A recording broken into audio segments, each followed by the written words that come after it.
Ito yung mga panahon na ma-appreciate mo na meron kang pagkakataon, meron kang oras na makapunta sa mga ganitong lugar.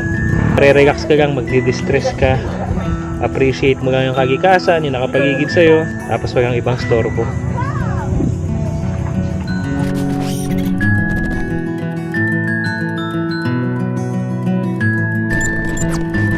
Alright mga brother, linggo ng umaga may dumayo tayong, ito yung mga masasabi kong mga kaibigan ko talaga, kasi mga uhugin pa lang kami, magkakasama na kami, nakakatuwa naman. Yung iba mga ng ibang bansa bumalik dito and naghanap talaga ng oras para makasama ako at magsama-sama kami.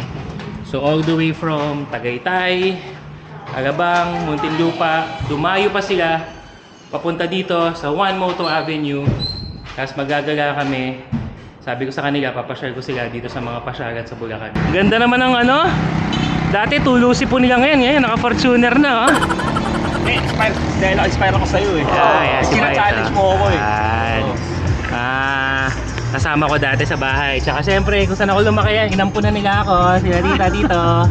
Ayan, sama. Hello! Hi ka. Hi! Oh, gagakanta kami. Game na? Game! Eto, tapos isang tropa naman natin. Ito naka L3. Ito naman galing pang Silang Cavite. Tara. So ngayon, di na muna ako magmamotor. 4-wheel gaming muna tayo. Tsaka pasahero muna ako sa araw na to. Let's go!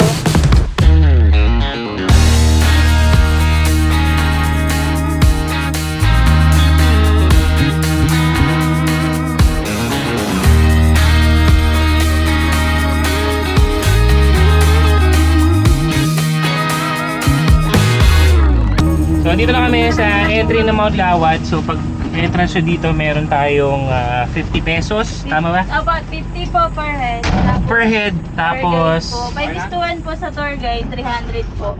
ayan, so 300 per tour guide. Ayan.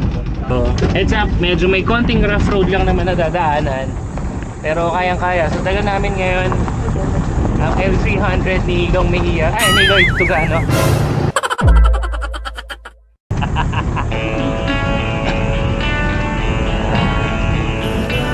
At ito na nga, ang inaasam-asam ng marami sa atin na yung tipong bago matapos ang taon, makakapag-relax tayo kasama ang mga taong hindi natin kailangan magpanggap.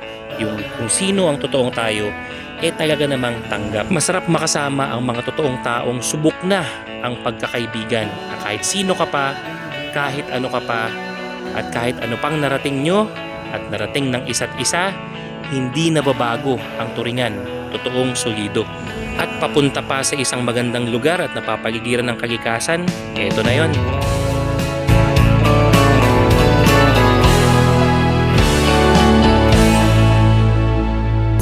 Sarap sa labas, malamig. Eto, yung parking dito sa Lawad Adventure Park. Dami na rin sasakyan, no? So, nagpunta kasi kami dito, konti lang yung tao. Ngayon may mga nakatambay na rin. So ito yung sinakyan namin, L300 ni Lloyd. Yes. Tapos ito naman yung Fortuner ni Baet. Yung mga nagbago na pagdating dito may registration area na sila. Kasi nung pinuntahan namin to dati wala pa eh. Ayan o. Hello po Sir. Iyan o, nakilala tayo na brother o. Hindi nag-message si sir.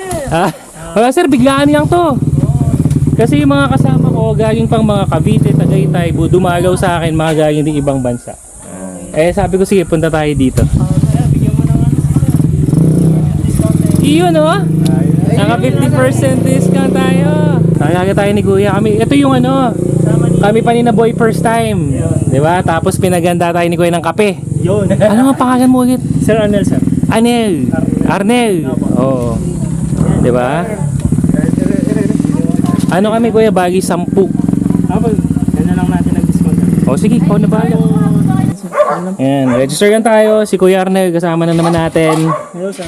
Ayan, welcome na welcome tayo dito. Kaya gusto kong bumabay dito sa Mount Lawad eh. Pero dati no, kami lang tao no. Solo. Nakikikaga na, nakikita sa vlog. Nakikita ko nga, dami na rin nagbablog na. Kami po sa mga lahat ng vlogger dyan. Kay Ah. Sir Boy First Time. Ay ulit. Ayan.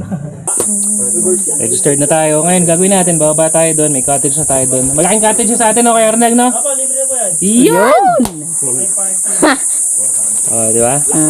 So, makakasama natin. Si Tito, isa sa mga tinitiran ko nung kami mga uhugin pa lang. Dumayo sila from Alabang. Yun!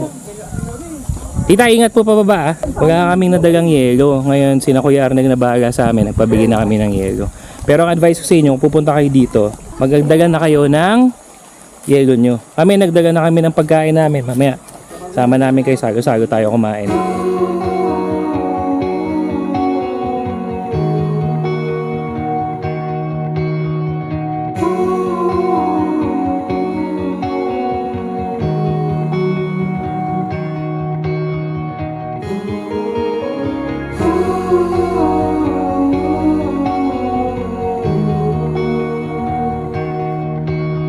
The tales we were told we would never grow old here in Wichita. Ito yung aming cottage. Shoutout sa Mount Lawad Adventure Park team. Saka syempre kay Kuya Arnel. Ayan, nakawa natin yung malaking cottage. Marami pang pwedeng pasyagan dito. Ayan, pagigid na bundok, pwede niyang pasyagan na yan. Tapos, dito pwede tayo mag-swim mamaya. Kakain lang muna tayo. Ayan.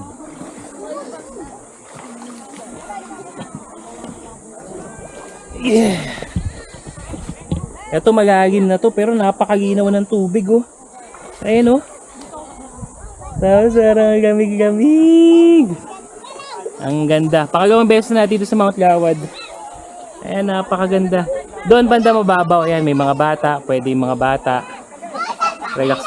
Dito kung gusto mo talagang maglangoy-langoy, pwede naman yan dito. Experience ko dito, banda ron sa kabilang Pampang. Yun, mababaw na yan. Dito, yung mga green, yung tubig, palalim na yan.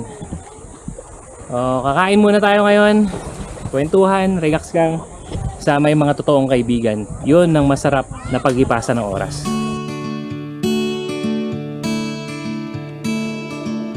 Ran down my heart, I let you go. Kain. Do it alone, won't let you know. I'm out in the night with someone new. It's not what I want, he's not you. At least it's something fun to do. Put on some makeup, yeah, for you. For your love, I volunteer. But tonight I just don't care. Some things I cannot say. Meron nga, ang ginaw bro oh. Oh. Ginaw ang tubig oh. Ito ang Mount Lawad Adventure Park. Sunday ngayon. Pero considering na Sunday ngayon, hindi marami tao. Konti lang, tayo lang. Parang 4 na grupo lang no? Ah, mga cottage na. Pero hindi siya crowded. Hindi siya crowded. Sarap.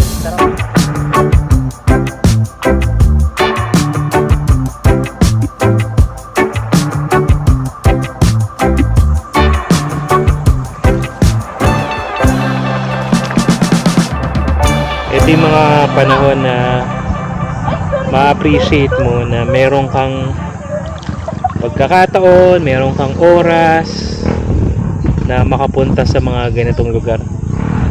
Yung talagang marerelax ka lang, magdi-distress ka, appreciate mo lang yung kagikasan, yung nakapagigid sa'yo, tapos walang ibang storbo. Medyo nag-iba na itsura ng ilog dito sa Mount Lawad kasi naalala ko doon, tumatambay pa ako eh. Tapos ito, bumuka na. Tumuloy-tuloy na yung ilog dito. Nag-iba yung itsura.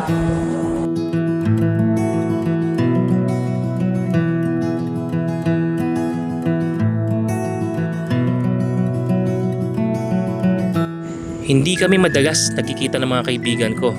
Taon malamang bago ulit mangyari mga ganito. Kaya't bagamat bitin sa araw, bitin sa oras, naisip namin susulitin namin to. Akmang-akma pa na dito pa kami sa malinis na ilog magtatampisaw. Balik tanaw dun sa mga panahong parang naglalaro lang kami. Grabe, ang bilis ng panahon. Kaya ikaw brother, oo ikaw, sulitin mo ang oras na meron ka sa pamilya mo. Pati na rin sa mga kaibigan mo na kung meron ka o wala, alam mo na nandyan para sa'yo. Yung hindi nila iniisip yung sarili nilang interes o pakinabang, kundi pasaya sila kung ano man ang natatamo mo. Yung alam mong tutulungan ka kahit ano bang mangyari. Totoong kaibigan, mga tropang solido. Yan ang ilan sa mga kayamanan na meron ako.